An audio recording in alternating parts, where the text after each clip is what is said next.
and another resentful person get something about a hysterectomy.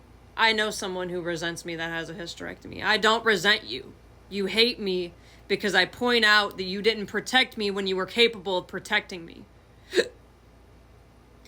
Although I thought the reason why I gave you 20 seconds, and yes, I'm sober, by the way.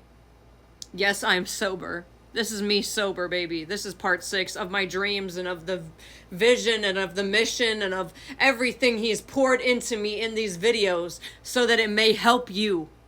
I don't resent you for what you've done or what you didn't protect me from. That is not from a place of hate. I am passionate about myself and my journey, and I'm just trying to save you, but you don't understand.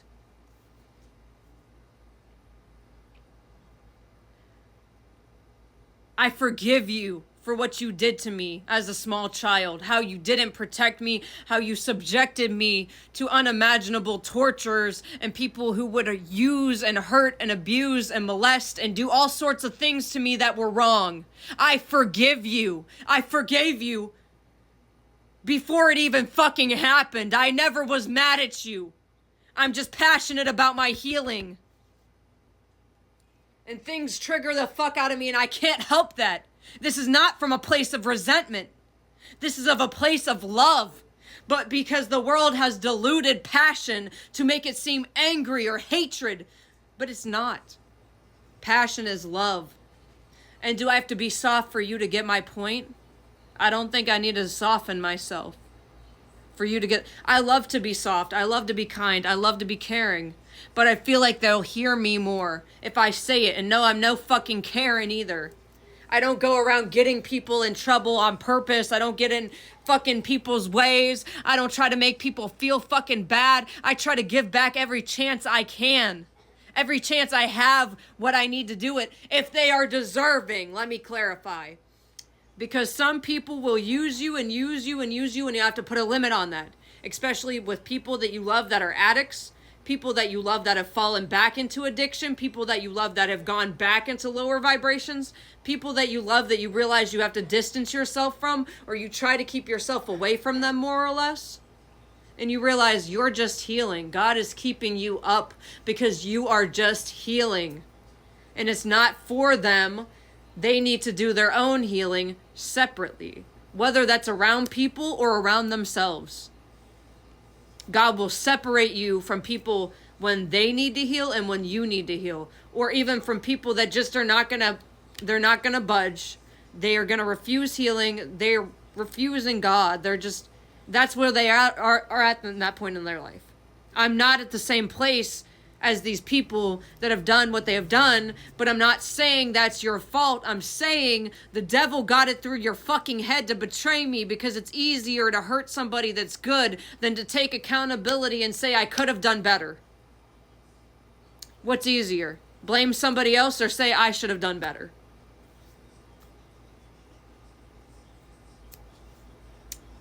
I resent no one. I hate no one, although sometimes I wish that I could.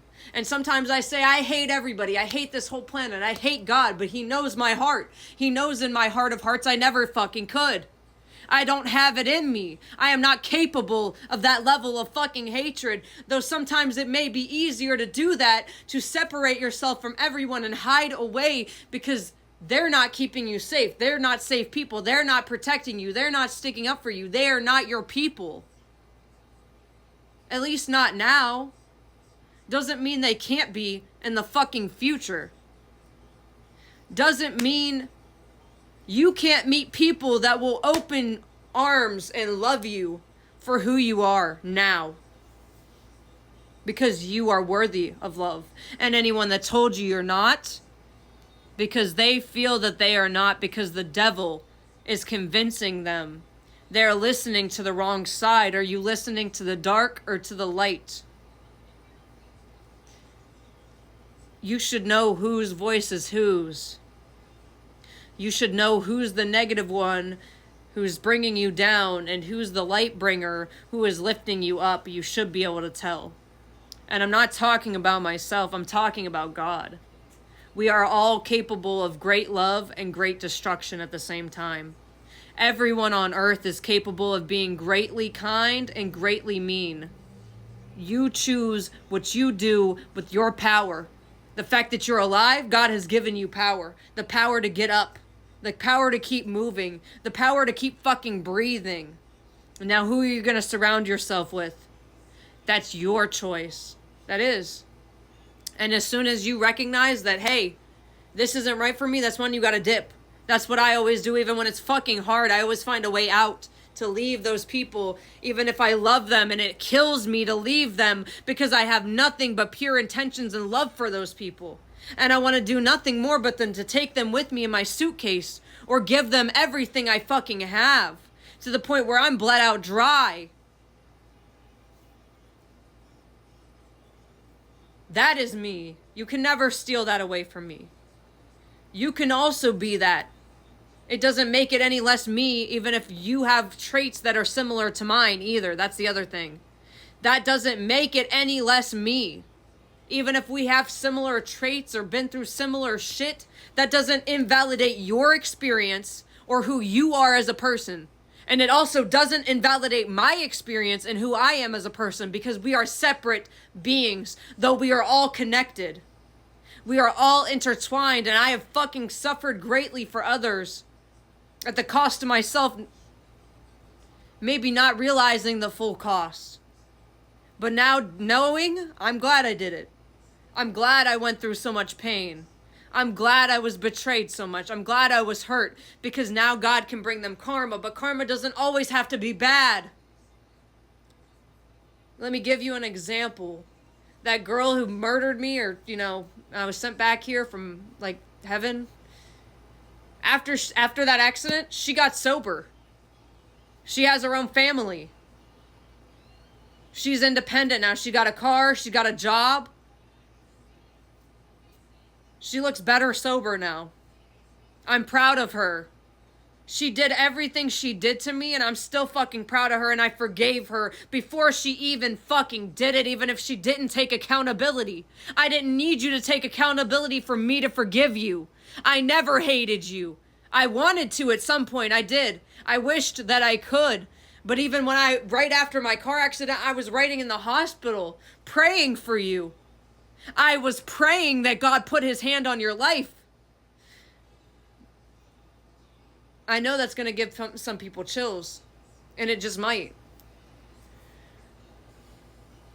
I'm fighting for my spirit and my soul, and I'm fighting for humanity's spirit and their soul, because I have faith, an uncompromising, unshakable faith. Even if I get and fall down, even if I scream at God and get mad at him, I get right the fuck back up and apologize and correct myself and put my fucking head on the ground and tell him, I love you. You know where that came from. You know what I mean. You know how I feel. But I also have to separate myself from the projections of other people. Because my whole life since I was a baby, I even saw in my dreams me as a baby crawling on the floor. Nobody around but the animal. I always loved animals. They always took care of me. I was left alone with animals a lot. Home alone with animals. As a fucking baby child. As a little toddler crawling around. That's why I had a big thing for big dogs. We had one that helped raise me, basically. I was crawling around with him, eating his food and shit to survive. Because they leave me home the fuck alone. There was a dog that we had, a wolf. He was 80% wolf. They got rid of him because he bit somebody, because he was trying to protect me. Because I would go sleep in his cage with him and he would take care of me. Because nobody else was taking care of me. And I know that sounds fucking crazy, but that really happened, and I have a picture with him too. And that's the only picture of me and him I have, but I deeply cherish that picture. I cherish that memory. I cherish that bond. Because who else was protecting me but those animals? God was using those animals to protect me. Even when I was alone, he was always there with me. Since I was a baby, they've been projecting their problems onto me. And I don't do that to my fucking kids, because they are beautiful. They are servants of the Lord. They are kind. They are gifted. They are so smart.